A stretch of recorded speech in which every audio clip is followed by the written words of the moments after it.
Guys, আজকে আমি তৈরি করব গরুর ভুঁড়ি ভুনা।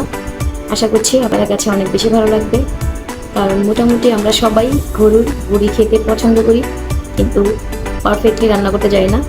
তাই আজকে আপনাদের সাথে শেয়ার করব কীভাবে পারফেক্টভাবে গরুর ভুঁড়ি রান্না করবেন।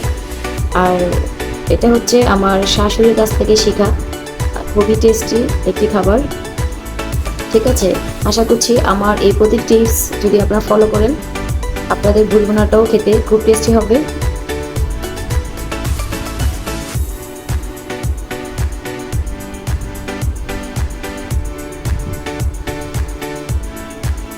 আমার শাশুড়ি মার হাতে এই ভুঁড়ি ভুনাটা খেতে এতটা টেস্টি হয়, আসলে কি বলবো। আপনারা যদি কখনো এভাবে না করে খান, কখনোই বুঝতে পারবেন না যে এইভাবে ভুঁড়ি ভুনাটা করলে কতটা টেস্টি হয় খেতে। ঠিক আছে,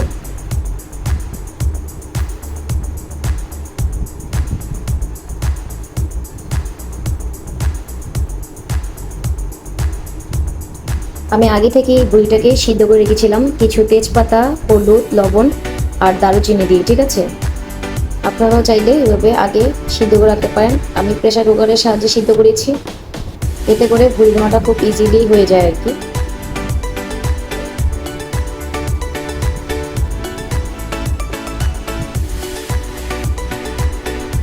আপনাদেরকে একবার রিকোয়েস্ট করব, প্লিজ এভাবে একবার হলেও ভুঁড়িটা ভুনা করে দেখেন। আপনার বাসার সবাই চেটে পুটে খাবে। ঠিক আছে, যারা একদমই ভুঁড়ি খেতে পছন্দ করে না, তারাও চেটে পুটে খাবে।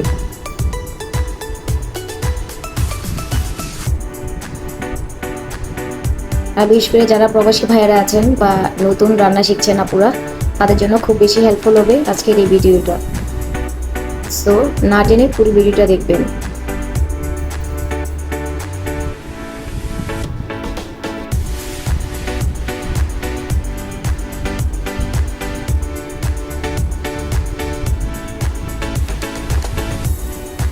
অলরেডি আমার ভুঁড়িটা বোনা হয়ে গিয়েছে। এই পর্যায়টা সার্ভিং ডিশে সার্ভ করে দেখাচ্ছি।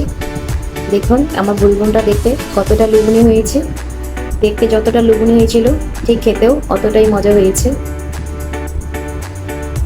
আই হোপ আমার এই ভুঁড়ি বোনা রেসিপিটি আপনাদের কাছে অনেক বেশি ভালো লেগেছে। আর ভালো লেগে থাকলে প্লিজ একটা লাইক দিয়ে চ্যানেলটাকে সাবস্ক্রাইব করে দিবেন, আর আপনাদের ফ্রেন্ডসদের সাথে শেয়ার করে পুরো ভিডিওটা দেখার সুযোগ করে দিবেন।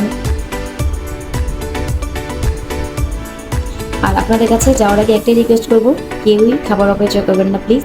Food is life, please don't waste food. আর পরবর্তীতে যদি কোনো রেসিপি লাগে, অবশ্যই আমাকে কমেন্ট করে জানাবেন আপনারা কি কি রেসিপি দেখতে চাচ্ছেন। ঠিক আছে, ততক্ষণে সব ভালো থাকুন। আল্লাহ হাফেজ।